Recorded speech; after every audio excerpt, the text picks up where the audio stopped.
बिस्मिल्लाहिर्रहमानिर्रहीम। Hello students, welcome to Pakistan scholars academy.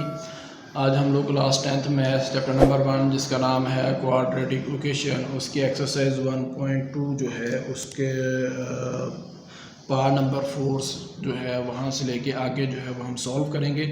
पिछले lecture में हमने स्टूडेंट्स एक्सरसाइज 1.2 के पहले 3 पार्ट जो हैं वो सॉल्व किए थे और आज हम उसका चौथा पार्ट जो है वो यहाँ पे सॉल्व करेंगे। तो क्वेश्चन जो हमें दिया गया वो ये है, solve the following equations using quadratic formula. कि हमें मसवात जो है वो दी जाएंगी तो उनको हमने क्या करना है, क्वाड्रेटिक फार्मूले का इस्तेमाल करते हुए हल करना होगा। तो यहाँ पे एक्सरसाइज 1.2 का जो पार्ट नंबर हमें 4 दिया गया है वो है 4x² - 14 = 3x। तो चलिए हम इसको सॉल्व करते हैं। तो हमारे पास सॉल्यूशन देखें जी, हमारे पास क्या है जी, 4x² - 14 = 3x। अब क्योंकि ये हमारे पास क्वाड्रेटिक इक्वेशन की स्टैंडर्ड फॉर्म में नहीं है तो पहले हम क्या करते हैं, इसको स्टैंडर्ड फॉर्म में लेके आते हैं। और हमारे पास क्वाड्रेटिक इक्वेशन की जो स्टैंडर्ड फॉर्म होती है वो होती है ax² + bx + c = 0 होता है। तो यहाँ पे देखें तो हमारे पास क्या बनेगा, 4x²। अब 3x जो है वो इक्वल की साइड पे प्लस हो रहा है तो जब इस तरफ आएगा तो क्या बन जाएगा, माइनस हो जाएगा और ये क्या आ जाएगा, -14 = 0। तो ये हमारे पास क्या बन गई है, क्वाड्रेटिक इक्वेशन की स्टैंडर्ड फॉर्म बन गई है। अब यहाँ पे देखें तो हमारे पास a जो है वो हमारे पास क्या है जी, 4 है, b जो है वो हमारे पास क्या है, -3 और c जो है वो हमारे पास है जी -14। तो ये हमारे पास क्या आ गई हैं, क्वाड्रेटिक इक्वेशन में a b c की वैल्यू जो है वो निकल आई हैं। तो यहाँ ये किस तरह से निकाली है ये आपको मैंने पिछले लेक्चर में बताया था कि हमारे पास जो क्वाड्रेटिक इक्वेशन की स्टैंडर्ड फॉर्म है x² जो होता है उसके साथ जो कोफिशिएंट है वो a होता है स्टैंडर्ड फॉर्म में, इसलिए x² के साथ जो भी कोफिशिएंट होगा मसवात में वो किसके इक्वल आएगा, a के इक्वल आएगा। इसी तरह से जो x वेरिएबल है उसके साथ कोफिशिएंट b होता है तो इसलिए x वेरिएबल के साथ जो भी कोफिशिएंट होगा वो किसके बराबर आएगा, b के आएगा। और c जो है वो हमारे पास कांस्टेंट होता है तो इसलिए जो भी कांस्टेंट वैल्यू होगी वो किसके इक्वल आएगी, c के इक्वल आएगी। तो जब हमारे पास a b c की वैल्यू आ गई हैं तो हम क्या करेंगे, हम इन वैल्यूज़ को पुट करेंगे, putting values of a b c in quadratic formula. हमने इनको क्या करना है, क्वाड्रेटिक फार्मूला में पुट कर देना है। और हमारे पास जो क्वाड्रेटिक फार्मूला है वो हमारे पास होता है x = -b ± √b² - 4ac/2a। अब देखें b हमारे पास क्या दिया गया है जी, b हमारे पास है जी माइनस इंटू -3 ± b जो है वो हमारे पास क्या है जी, -3 है तो इस वजह से -3 का स्क्वायर -4 और a जो है वो हमारे पास कितना है जी, 4 है। इसी तरह से मल्टीप्लाई जो c है वो हमारे पास क्या है जी, -14 है। तो ओवर हमारे पास 2 इंटू ए की जगह पे क्या आ जाएगा, 4 आ जाएगा। अब उसके बाद देखें स्टूडेंट्स, ये देखें माइनस माइनस जो है वो मल्टीप्लाई हो रही हैं तो ये हमारे पास किस में कन्वर्ट हो जाएंगी, प्लस में, और ये प्लस माइनस जो है वो हमारे पास ऐसे ही आ जाएगा। उसके बाद अब देखें यहाँ पे एक छोटा सा कॉन्सेप्ट है, इसको जहन में रखना है कि हमारे पास कोई भी बेस हो, ठीक है, और उसके ऊपर एक्सपोनेंट जो है वो हमारे पास इवन नंबर हो, यानी कि 2 हो, 4 हो, 6 हो, 8 हो, इस तरह के जितने भी इवन नंबर हैं वो किसी भी बेस का एक्सपोनेंट हो तो अगर उस बेस के साथ माइनस की अलामत होती है ना तो वो किस में कन्वर्ट हो जाती है, वो प्लस में कन्वर्ट हो जाती है। ठीक हो गया। तो यहाँ पे क्या करेंगे कि 3 के साथ माइनस है, ठीक है, लेकिन ऊपर पावर जो है वो हमारे पास इवन नंबर है, ठीक है, यानी कि 2 है, इस वजह से ये 3 के साथ जो माइनस है ये हमारे पास क्या हो जाएगा, ख़त्म हो जाएगा। तो हमारे पास 3 का स्क्वायर क्या आ जाएगा, 9 आ जाएगा। इस तरह से माइनस माइनस से मल्टीप्लाई होगी तो क्या आ जाएगा स्टूडेंट्स, प्लस। और जब आप 4 को मल्टीप्लाई करेंगे और उसके बाद उसको जो है उसका जो आंसर आएगा उसको जब 4 से मल्टीप्लाई करोगे तो हमारे पास जो है वो कितना आ जाएगा, वो हमारे पास आएगा 224 आ जाएगा। ओवर 2 को 4 से मल्टीप्लाई करेंगे तो हमारे पास कितना आ जाएगा जी, 8 आ जाएगा। ठीक है। उसके बाद आगे देखें, चलें बल्कि हम ऐसा करते हैं कि इक्वल की दूसरी पे की दूसरी साइड पे चले जाते हैं। तो देखिए हमारे पास क्या आता है जी, हमारे पास है जी x = 3 ± √9 प्लस 224 ओवर, उसके बाद हमारे पास क्या है जी 8 है।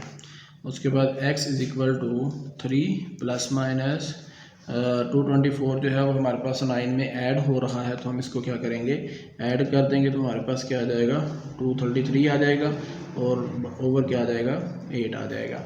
अब जो 233 है इसका कोई परफेक्ट स्केयर जो है वो नहीं बनता, तो इस वजह से हम इसके फैक्टर जो है वो भी नहीं सही तरह से बना सकेंगे, इस वजह से हम इसको आगे जो है वो मज़ीद सॉल्व नहीं कर सकते। तो इसलिए हमारा जो सोल्यूशन सेट है वो हमारे पास यहीं आ जाएगा 3 प्लस माइनस √223 ओवर 8। तो ये हमारा क्या आ जाएगा पार्ट 4 का आंसर आ जाएगा। उसके बाद आगे हमें जो है वो पार्ट 5 दिया गया है जो कि है 6x² minus 3 minus 7x is equal to 0। तो हम क्या करते हैं कि इसको सॉल्व करते हैं। तो चलें देखें जी, तो 6x² minus 3 minus 7x is equal to 0। हम इसको पहले तरतीब वाइज लिख लेते हैं क्वाड्रेटिक इक्वेशन के स्टैंडर्ड फॉर्म के लिहाज से। 6x² x वाली पहले आ जाएगी value, minus 7x minus 3 is equal to 0। अब उसके बाद आगे देखें तो हमारे पास यहाँ पे जो a है हेयर a कितना आएगा जी 6 आ जाएगा, b जो है वो हमारे पास -7 आ जाएगा और c जो है वो हमारे पास -3 आ जाएगा। जब हमारे पास a b c की वैल्यूज निकल आई हैं तो हम इनको किस में पुट कर देंगे कि पुटिंग, यहाँ पे छोटी सी स्टेटमेंट लिख लेनी है, putting values of a b c in quadratic formula. हम इसको किस में पुट कर देंगे क्वाड्रेटिक फार्मूला में पुट कर देंगे। और जो क्वाड्रेटिक फार्मूला स्टूडेंट्स हमें दिया गया है वो हमारे पास क्या है जी x is equal to -b plus minus b² minus 4ac over 2a। तो यहाँ पे देखें जी b हमें कितना दिया गया है जी b minus into -7 plus minus, फिर b हमारे पास है जी -7 उसका होल स्क्वायर है। उसके बाद आगे जो है वो हमें दिया गया है -4a जो है वो हमें दिया गया है 6 और इसी तरह c जो है वो हमें दिया गया है -3 दिया गया है। उसके बाद ओवर 2a जो है वो हमें कितना दिया गया 6 दिया गया है। तो चलिए हम इसको आगे करते हैं। आगे हमारे पास क्या आएगा जी x इज इक्वल टू, देखिए जी माइनस माइनस जब मल्टीप्लाई हो रही है तो किस में कन्वर्ट हो जाएंगी प्लस में, तो हमारे पास क्या आ जाएगा प्लस का 7 आ जाएगा। उसके बाद आगे देखें प्लस माइनस ऐसे ही आ जाएगी, ठीक है। अब ये देखिए मैंने आपको बताया भी था कि अगर हमारे पास जो बेस होती है कोई भी बेस हो उसके ऊपर जो एक्सपोनेंट होता है अगर वो इवन नंबर में हो तो फिर बेस के साथ अगर माइनस हो तो वो क्या हो जाती है ख़त्म हो जाती है। कैसे, अब देखो 7 की पावर 2 है, उसका क्या मतलब है कि -7 को हमने क्या करना है 2 दफ़ा आपस में मल्टीप्लाई करना। तो माइनस माइनस जब मल्टीप्लाई होंगी तो वो किस में कन्वर्ट हो जाएंगी प्लस में कन्वर्ट हो जाएंगी। तो इसलिए 7 का स्क्वायर जो है हमारे पास क्या बन जाएगा प्लस का 49। इस तरह से माइनस माइनस से मल्टीप्लाई हो रही है तो क्या हो जाएगी प्लस, और 6 को 4 से मल्टीप्लाई करके 24 आ जाएगा और 24 को जब 3 से मल्टीप्लाई करेंगे तो हमारे पास आ जाएगा 7 2 आ जाएगा, ठीक है। तो 6 को 2 से मल्टीप्लाई करो तो हमारे पास कितना आ जाएगा 12 आ जाएगा। तो चलिए हम अगले पेज पे चलते हैं। तो हमारे पास क्या आ जाएगा जी, हमारे पास आ जाएगा x is equal to 7 plus minus √49 plus 72 over 12। तो x is equal to 7 plus minus ये 49 और 72 को जब हम ऐड करेंगे तो हमारे पास आ जाएगा 121 ओवर 12। तो x is equal to 7 plus minus, अब 121 जो है ये हमारे पास एक परफेक्ट स्क्वायर है और किसका आता है जी 11 का आता है। तो इस वजह से हम क्या कर देंगे 11 का स्क्वायर लिख देंगे और ये स्क्वायर जो है वो रूट से कट जाएगा। तो x इज इक्वल टू आ जाएगा 7 प्लस माइनस 11 ओवर 12। तो अब हम क्या करेंगे इनको यहाँ पे अलग अलग कर देंगे। ठीक है, तो यहाँ पे आप देखें जी x इज इक्वल टू क्या आ जाएगा 7 प्लस 11 ओवर 12 और एक दफ़ा प्लस कर दिया और इसी तरह से एक दफ़ा जो है वो हम क्या कर देंगे माइनस कर देंगे। तो x is equal to 7 plus 11 कितना होता है जी आपके पास 18 ओवर 12, इसी तरह से माइनस 11 जो है और 7 आपके पास कितना बचेगा जी माइनस 14 ओवर 12 आ जाएगा। उसके बाद आगे देखें स्टूडेंट्स, अब ये कट रहे हैं तो आप इनको काट दें। तो ये किस पे जी कट रहे हैं, तो ये 6 पे कट रहे हैं। 6 3 18 होता है और 6 2 जो है वो 12 होता है, तो इस वजह से क्या आ जाएगा 3 ओवर 2। इसी तरह से x जो है ये भी कट रहे हैं तो इनको आप काट दें। आपको पता है कि 4 1 4 और 4 3 कितना होता है 12, आपके पास क्या आ जाएगा -1 ओवर 3 आ जाएगा। तो इसलिए हमारे पास सोल्यूशन सेट क्या बन जाएगा, सोल्यूशन सेट हमारे पास बन जाएगा 3 ओवर 2 -1 ओवर 3। तो ये हमारा क्या है जी पार्ट 5 का आंसर है। और इसी के साथ हम आगे चलते हैं पार्ट नंबर 6 की तरफ। और पार्ट नंबर 6 जो है वो हमें स्टूडेंट्स दिया गया है। पार्ट नंबर 6 जो है वो हमारे पास है 3x² plus 8x plus 2 is equal to 0। ये हमारे पास पहले ही जो है वो स्टैंडर्ड फॉर्म में है, इसलिए इसको अरेंज करने की ज़रूरत ही नहीं है। तो हम इसको डायरेक्ट ही सॉल्व करते हैं। 3x² plus 8x plus 2 is equal to 0। अब यहाँ पे देखें हमारे पास जो a है वो हमारे पास क्या है जी 3 है, b हमारे पास 8 है, c जो है वो हमारे पास 2 है। इसलिए हम इन a b c की जो वैल्यूज़ हैं इनको हम पुट कर देंगे क्वाड्रेटिक फार्मूले में। तो हम यहाँ पे छोटी सी स्टेटमेंट लिख लेते हैं कि putting values of a b c in quadratic formula. इसमें वैल्यू पुट करनी है जी क्वाड्रेटिक फार्मूले में हमने वैल्यूज़ को पुट कर देना है। तो क्वाड्रेटिक फार्मूला हमारे पास क्या है जी x is equal to -b plus minus under root b का square minus 4ac over 2a। तो x इज इक्वल टू देखें b की वैल्यू हमारे पास क्या है जी -8 प्लस माइनस अंडर रूट, फिर आगे b स्क्वायर है तो यहाँ पे b की वैल्यू कितनी है जी 8 है, उसका होल स्क्वायर आ जाएगा -4। a जो है वो हमारे पास 3 है और c जो है वो हमारे पास 2 है। ठीक हो गया। उसके बाद 2 इंटू a हमारे पास कितना है जी 3 है। तो चलें देखें हम इसको आगे सॉल्व करते हैं। तो आगे जब हम इसको सॉल्व करेंगे तो हमारे पास क्या आएगा जी प्लस माइनस माइनस हो जाएगी। ठीक है, और ये प्लस माइनस ऐसे लिख के अब देखें 8 का स्क्वायर कितना बन जाएगा 64 माइनस 4 3 12 को जब 2 से मल्टीप्लाई करोगे तो हमारे पास कितना आ जाएगा 24 ओवर 3 2 कितना होता है जी 6 होता है। उसके बाद आगे देखें जी इज इक्वल टू यहाँ पर सॉरी x है, तो x is equal to -8 plus minus 64 में से आप जब 24 निकालेंगे तो आगे पर कितना बचेगा 40 ओवर 6। अब जो 40 है हम इसको क्या करते हैं इसके फैक्टर बना लेते हैं। तो फैक्टर हम कैसे के बना लेंगे, चलें जैसा करते हैं जी 40 इसकी प्राइम फैक्टराइजेशन करें 2 पे जाएगा, उसके बाद फिर 2 10 20 होता है, फिर 2 पे जाएगा तो 2 5 हमारे पास कितना होता है जी 10 होता है। तो आगे मज़ीद नहीं जाता तो चलें देखिए जी -8। अब ये देखिए इनको हम हमारे पास क्या बन जाएगा प्लस माइनस 2 का स्क्वायर मल्टीप्लाई 2 मल्टीप्लाई 5 ओवर 6। ठीक हो गया। अब ये देखें ये हमारे पास रूट जो है स्क्वायर के साथ कट रहा है तो हमारे पास क्या आ जाएगा -8 प्लस -2 अंडर रूट 5 2 कितना होता है जी 10 होता है। उसके बाद ओवर क्या आ जाएगा 6। अब यहाँ पे देखें इस वैल्यू में 2 है और इधर -8 है, तो यहाँ पे हमारे पास जो है वो 2 कॉमन आ रहा है, तो इस वजह से हम क्या करेंगे स्टूडेंट्स 2 को जो है वो कॉमन ले लेंगे। तो हमारे पास जो है वो यहाँ पे 2 कॉमन आएगा तो यहाँ पे क्या रह जाएगा -4 plus minus under root 10 over क्या है जी 6 है। तो ये जो है वो क्या होगा 2 6 से कट जाएगा तो हमारे पास क्या बचेगा, हमारे पास स्टूडेंट्स बचेगा x is equal to -4 plus minus under root 10 over 3 आ जाएगा।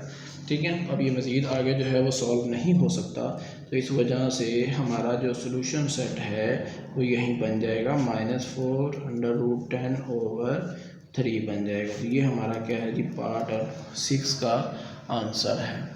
उसके बाद आगे जो है हम इसका पार्ट नंबर जो 7 है उसको यहाँ पे सॉल्व करेंगे। ठीक है, तो पार्ट नंबर 7 जो है वो हमें दिया गया है जी 3/(x−6 -4/(x−5) = 1। अब यहाँ पे देखें कि ये हमारे पास कोऑर्डिनेटिक फॉर्म में नहीं है क्वेश्चन, तो सबसे पहले हम क्या करेंगे, हम इसको कोऑर्डिनेटिक फॉर्म में जो है वो लेके आएंगे। तो चलिए हम इसको लेके आते हैं। तो हमारे पास जो सोल्यूशन है वो हमारे पास क्या आएगा जी, 3x−6 -4x−5 = 1। अब यहाँ पे देखिए ये दोनों फ्रैक्शन जो हैं वो हमारे पास दो फ्रैक्शन है और बीच में माइनस की अलामत है। तो हम इसको क्या करेंगे, एलसीएम से सॉल्व करेंगे, और एलसीएम जो है वो हम नीचे वाली रकमों का लेते हैं और दोनों जो वैल्यूज़ हैं वो डिफरेंट हैं। इस वजह से हम इन दोनों को आपस में क्या कर देंगे, मल्टीप्लाई कर देंगे। तो ये हमारा क्या आ गया जी, एलसीएम आ गया। अब इस एलसीएम को हम इन दोनों फ्रैक्शन के ऊपर बारी बारी जो है वो सॉल्व करते हैं। चलें देखें, अब इस एलसीएम को पहले फ्रैक्शन के डिनोमिनेटर पे डिवाइड करेंगे तो x-6 से कट जाएगा। तो आपके पास क्या बचेगा, x-5 बचेगा, और इस x-5 को हम ऊपर वाली वैल्यू जो है उसके साथ मल्टीप्लाई कर देंगे, माइनस ऐसे ही आ जाएगी। इसी तरह से एलसीएम जब दूसरी फ्रैक्शन के डिनोमिनेटर पे डिवाइड होगा तो x-5 से कट जाएगा। तो आपके पास रह जाएगा x-6, और x-6 जो होगा ये ऊपर वाली वैल्यू के साथ मल्टीप्लाई हो जाएगा, = 1। ऐसे ही आ गया। अब देखें 3x से मल्टीप्लाई वाला तो कितना आ जाएगा, 3x प्लस माइनस माइनस, और 3 जब 15 से मल्टीप्लाई होगा तो कितना आ जाएगा, सॉरी 5 से जब मल्टीप्लाई होगा तो हमारे पास कितना आ जाएगा, 15 आ जाएगा। तो ये माइनस है तो प्लस माइनस माइनस ही आ जाएगा। 4 जब x से मल्टीप्लाई होगा तो कितना आएगा, 4x। इस तरह से माइनस माइनस जब मल्टीप्लाई होगी तो किस में कन्वर्ट हो जाएंगी, प्लस में। तो आपके पास ये 4 कितना होता है जी, 24 होता है ओवर। इसी तरह से ये मल्टीप्लाई होने, इनको मल्टीप्लाई कर दो, x जो है वो x से मल्टीप्लाई होगा तो कितना आ जाएगा, x का स्क्वायर। इसी तरह से x जब 5 से मल्टीप्लाई होगा तो कितना आ जाएगा, माइनस का 5x। जिस तरह -6 जो है वो जब x से मल्टीप्लाई होगा तो कितना आएगा, -6x। और इसी तरह -6 जो है वो जब -5 से मल्टीप्लाई होगा, माइनस माइनस प्लस होकर कितना हो जाएगा, 30 हो जाएगा। ठीक हो गया, और = 1। तो ये हमारे पास देखिए प्लस 3x -4x, तो माइनस का क्या बचा, x, प्लस का 24 और माइनस का जो है वो 15। तो हमारे पास कितना बचता है जी, हमारे पास बचेगा प्लस का 9 बचेगा। और ये सारी वैल्यू जो है, चलिए इसको एक दफ़ा जो कर लेते हैं, x के -5x -6x कितना हो जाएगा, -11x, और प्लस जो है वो कितना आ गया, 30 आ गया, = 1। अब ये जो सारी वैल्यू है वो यहाँ पे डिवाइड हो रही है, तो इक्वल की दूसरी साइड पे जाके क्या हो जाएगी, 1 से मल्टीप्लाई होगी तो आपके पास यही वैल्यू आ जाएगी। ठीक है, -11x प्लस 13 जब 1 से मल्टीप्लाई होगी तो सारी यही वैल्यूज़ हैं वो आ जाएगी, इसलिए हमने डायरेक्ट ही उसको लिख दिया है। अब क्योंकि हमें कोऑर्डिनेट क्वेश्चन जो है उसके स्टैंडर्ड फॉर्म चाहिए, तो इस वजह से ये सारी वैल्यू जो है वो इधर हम इसको इक्वल की इस साइड से उठाएंगे और इसको इक्वल की दूसरी साइड पे ले जाएंगे। तो यहाँ पे हमारे पास क्या बचेगा, 0। हमारे पास देखें जी x के -11x। अब ये x जो है वो इधर माइनस हो रहा है तो उस तरफ जाके क्या हो जाएगा, प्लस। इसी तरह से प्लस का 30 और 9 इधर प्लस हो रहा है तो उधर जाके क्या हो जाएगा, माइनस। अब मैं इसको सीधा करके भी लिख देता हूँ, साथ में सॉल्व भी कर लेते हैं। तो हमारे पास क्या आ जाएगा जी, x के -11x प्लस x, तो हमारे पास कितना बचेगा जी, -10x, और प्लस का 30 और माइनस का 9 हमारे पास बचेगा प्लस का 21 = 0। तो ये हमारे पास क्या आ गई है जी, क्वाड्रेटिक इक्वेशन की स्टैंडर्ड फॉर्म जो है वो हमारे पास निकल आई है। तो यहाँ पे चले हम इसको आगे ले जाते हैं। तो हमारे पास क्या है जी, स्टैंडर्ड फॉर्म हमारे पास है स्टूडेंट्स, x का स्क्वायर -10x प्लस 21 = 0 है। अब यहाँ पे देखें तो हमारे पास जो a है वो हमारे पास क्या है जी, 1, b जो है वो हमारे पास है -10, और c जो है वो हमारे पास क्या है जी, 21 है। तो यहाँ पे हमारे पास a b c की वैल्यू आ गई हैं, तो इनको हम क्या करेंगे, पुट करेंगे क्वाड्रेटिक फार्मूला में। तो इसलिए हम यहाँ पे छोटी सी स्टेटमेंट लिख देंगे, putting values of a b c in quadratic formula।